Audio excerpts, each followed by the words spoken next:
sobre Venezuela y el tema de los detenidos. Y es que sin duda, Santi, ese llamado de las organizaciones internacionales sigue siendo muy importante cuando en el interior de Venezuela no hay garantía alguna ni comunicación confiable alguna de la situación de los presos políticos. Y por eso saludamos a esta hora a Juanita Gobertos, ella es directora de la División de las Américas de Human Rights Watch, a propósito de estas alertas que se siguen emitiendo desde los diferentes entes internacionales sobre lo que sigue pasando en Venezuela a quienes hacen cualquier tipo de oposición.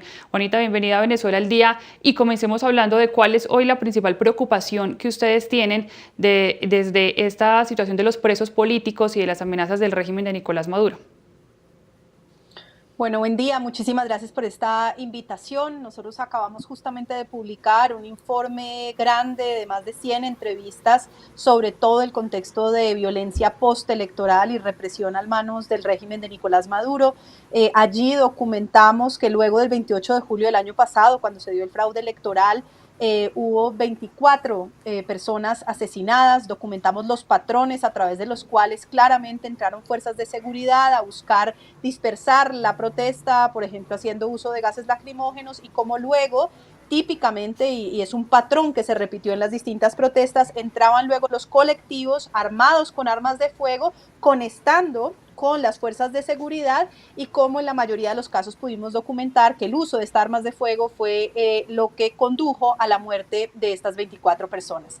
Documentamos también los casos de las más de 2.000 detenciones, la forma en la cual han sido detenciones arbitrarias, donde no se le permite a las personas tener acceso a un abogado de confianza, no se les permite tener acceso a su expediente, procesos supremamente amplios de odio, de resistencia a la autoridad o terrorismo, sin ningún tipo de evidencia de la supuesta participación en hechos violentos. Y luego documentamos también los casos de desaparición forzada. Hoy hay por lo menos 62 personas de las que no se conoce su paradero en Venezuela. La manera en la cual el gobierno no reporta si ha detenido o no, no responde los habeas corpus, hace que incluso frente a personas que hoy saben dónde está su familiar, no tienen realmente una respuesta oficial, porque el modus operandi del régimen ha sido detener personas sin explicar dónde están, sin que haya una presentación de cargos. Y luego tenemos un capítulo grande sobre el tema de condiciones carcelarias. Hemos documentado casos de malos tratos, de torturas, palizas, descargas eléctricas, asfixia, aislamiento, mantenimiento en situación de incomunicación, que constituyen también gravísimas violaciones a derechos humanos. Sí, Juanita, sin duda, digamos, varias aristas que siguen preocupando mucho en materia de derechos humanos. Hace unos segundos escuchábamos el testimonio de una de estas familiares de Andreina que tiene a su hermano detenido sin mayor información, y lo poco que sabe es que lo están torturando allí en la cárcel El Rodeo.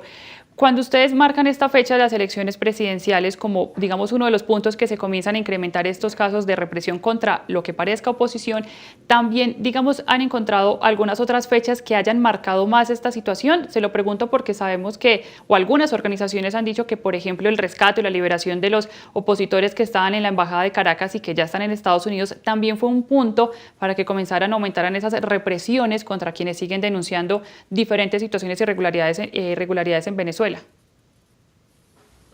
A ver, la represión ha sido incremental desde el 28 de julio del año pasado. Luego vimos otro pico en enero con la inauguración de Maduro como presidente en contra de los resultados electorales, y sin duda lo que vemos es reportes de cómo, aunque baja un poco luego la represión, vuelve y sube y se sostiene. Hoy vemos un régimen afianzado sobre el miedo, sobre la coerción, sobre la manera en la cual manda señales a los miembros de sus propias fuerzas de seguridad de que cualquier intento de deslealtad, de apartarse del régimen, va a ser perseguido. Y en cualquier momento en el que eso se empieza a quebrar, la represión inmediatamente incrementa, incluyendo contra miembros de las propias fuerzas de seguridad.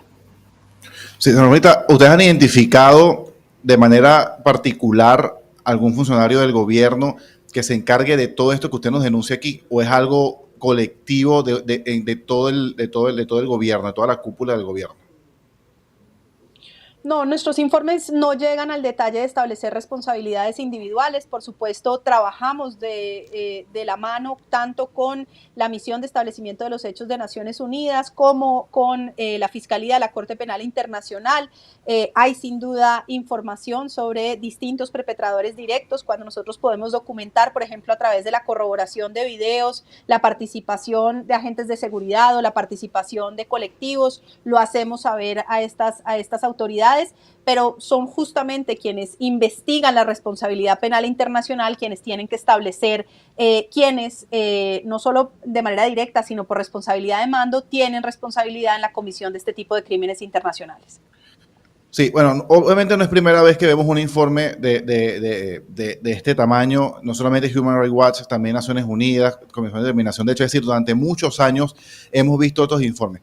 Ustedes han visto un escala, más allá del 28 de julio, que sí fue como una fecha que todos lo determinan, han visto cómo con el pasar de los años hay un escalamiento aún mayor y pues se pueden predecir por qué ocurre esto, porque cada vez que pasa un año o otro informe, aunque en apariencia se lea más o menos lo mismo, pues hay un mayor incremento, hay un aumento de los casos. A ver, hay distintos fenómenos, ¿no? En Venezuela uno puede hablar de las protestas de 2014, de las de 2017, y ahí hubo hitos, sin duda, de aumento en la violencia y en la represión. Este que estamos discutiendo. Yo creo que más que un proceso lineal e incremental, lo que vemos, insisto, es un régimen que en la medida en la que pierde día a día legitimidad y apoyo popular, en donde queda evidenciado que hoy no tiene las mayorías ni la legitimidad para ser gobierno, se queda únicamente con la coerción como su manera de afianzarse al poder. Y cada momento en el que siente que de alguna manera puede perder el poder, hace uso de esa coerción para estigmatizar, para amedrentar, para censurar, para garantizar que tanto quienes están dentro del gobierno como quienes están afuera tengan mucho que perder de oponerse al gobierno y de promover cualquier tipo de cambio. Sin duda, un gobierno que se logró, digamos, afianzar, como usted lo explica, Juanita, digamos, con la represión, con la coerción. Pero, ¿qué hacer entonces si este gobierno no escucha y, por el contrario, sigue atacando a quienes le hacen oposición? Sabemos que desde diferentes organizaciones internacionales como la que usted representa, pues constantemente son los informes, las alertas, la documentación que es tan importante para saber el día a día y que esto no pase, digamos, a un segundo plano. Pero, ¿qué hacer entonces cuando se trata de un gobierno que no escucha y que utiliza la represión y que, como lo vimos en las elecciones presidenciales, terminó siendo respaldado de alguna manera por algunos gobiernos vecinos? ¿Qué se puede hacer en ese caso? Bueno, lo primero frente a ese último punto es señalar que en todo caso, luego de las elecciones del 28 de julio, Maduro perdió muchísimo apoyo regional. Realmente quienes reconocieron el supuesto resultado electoral son Cuba, Nicaragua, Honduras, países que han tenido una relación cercana como México, como Brasil, como Colombia, tienen una relación bilateral, pero no reconocieron formalmente el resultado y eso significó un parteaguas para Venezuela y para el régimen de Nicolás Maduro.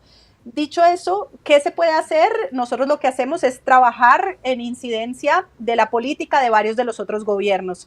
Entonces, los gobiernos latinoamericanos tienen un rol muy importante que jugar, por ejemplo, ayudando a empujar que el rol que tienen los cubanos dentro de Venezuela, que lideran hoy la contrainteligencia, pues cesen este tipo de actividades y permitan que sean los venezolanos los que tomen la decisión sobre su propio destino y sobre la forma en la cual quieren que se conduzca el país. Estados Unidos, a su vez, tiene un rol fundamental. Nosotros vemos hoy una política supremamente contradictoria por parte del gobierno Trump. Ha habido una tensión entre Grenell y el secretario Rubio sobre si la estrategia va a ser acercarse a Maduro y tratar de negociar el restablecimiento de las licencias de petróleo a cambio de que reciban migrantes, o si la estrategia va a ser la de Rubio de máxima presión con sanciones. Esas dos visiones están en contradicción y sobre todo no están siendo implementadas de una manera coherente en la que realmente se optimicen los incentivos de cara al régimen de Nicolás Maduro.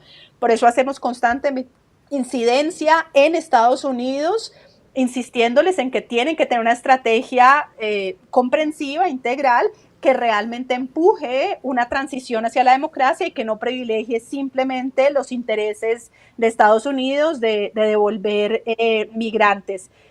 Y luego el otro componente es el de la Corte Penal Internacional. La Fiscalía de la CPI viene avanzando en la investigación por crímenes de lesa humanidad cometidos por Nicolás Maduro y sus aliados. Y es fundamental que esa investigación avance, que dé los siguientes pasos, que seguramente sean órdenes de captura, para poder asegurar que eso se convierta en una palanca que empuje también un proceso de transición hacia la democracia. Yo le quiero preguntar, Juanita, por un término que se usa mucho acá en Venezuela, que al gobierno le molesta y lo cuestiona mucho, y los familiares lo utilizan cada vez que hay un detenido, que es desaparición forzada. Para tener exactamente como el concepto y cuándo ocurre, ¿dónde empieza la desaparición forzada? ¿Cuándo se dice que es desaparición forzada? ¿Por qué lo usan tanto los familiares y por qué al gobierno le molesta tanto? Dicen que no es así, que está detenido, pero lo dicen pues días u horas después. A ver, yo creo que les molesta mucho porque este es un delito que típicamente estuvo asociado a las dictaduras del Cono Sur, dictaduras históricamente de derechas a las que los movimientos de izquierda latinoamericanos se opusieron. ¿Qué es lo que estamos viendo? Que un gobierno como el de Nicolás Maduro está replicando exactamente esa misma práctica. ¿Cuál es la definición de desaparición forzada?